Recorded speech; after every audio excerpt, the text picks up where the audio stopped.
I've always liked Greyshot because of the sheer size of it. It's such a lovely big ground. But the other two grounds I like was Lurgashaw and Frensham, both for the atmosphere you got from the crowds around.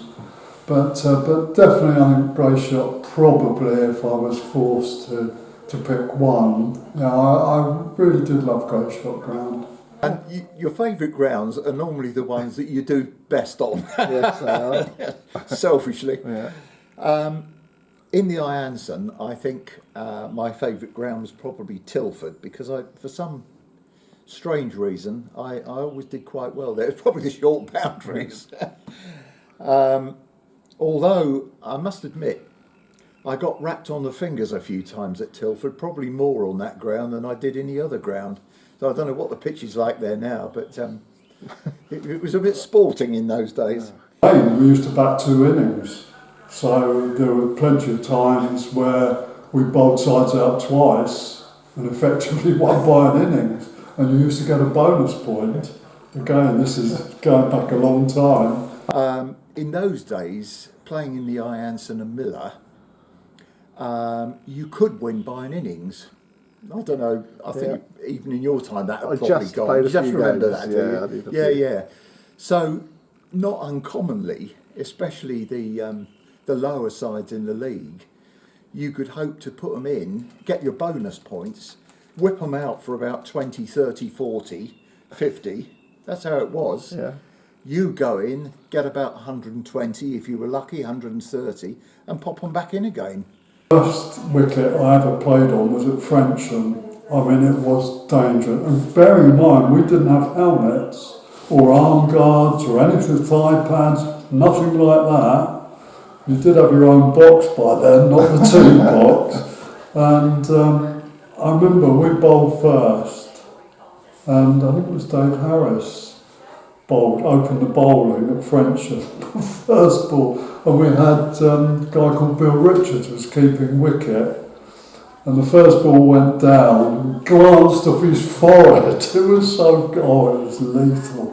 It was absolutely lethal. I remember us going down to White Hill and playing down there, and we put White Hill in, and we skittled them. Jeff had an absolute field day. He ended up with 7 or 8, I think. And they were all out for about 40 odd. And then we went in. I can't remember who scored the runs, but we did as we were talking about just now. Got 120, 130 or a bit more. Stuck them in again, whipped them out again. And that happened, not uncommonly. Was it a big thing to get 50? I mean, as I sort of progressed a little bit, of course, the Herald were very good, and they used to do best of the week. Well, it was fairly unusual for anybody to get 100, and I used to get in there occasionally for 60 or 50, but it was quite unusual to get 100. So yes, you could bowl sides out for under 20. And if you got 100, that was quite a good score in those days. Been skipper at Rowledge. We'd had a bad season and nobody wanted to bat. So I opened the batting. I can't think who with, but anyway I opened the batting and I was out first over.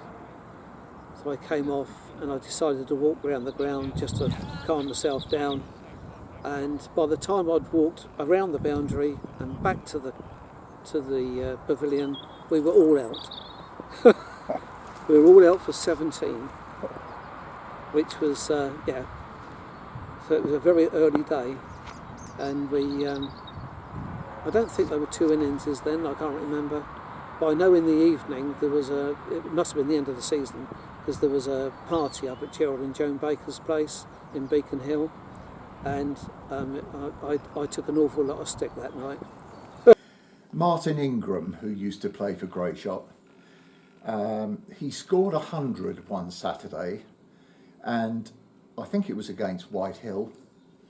And the following Saturday, Martin Ingram confidently walks out. You probably know what I'm going to say. Walks out to bat, takes his guard, ready for another 100. First ball, grubber, smack in front. LBW first ball. Yeah, That's how. And the poor man, I can still see the look on his face now, Yeah. the look of horror. Yeah.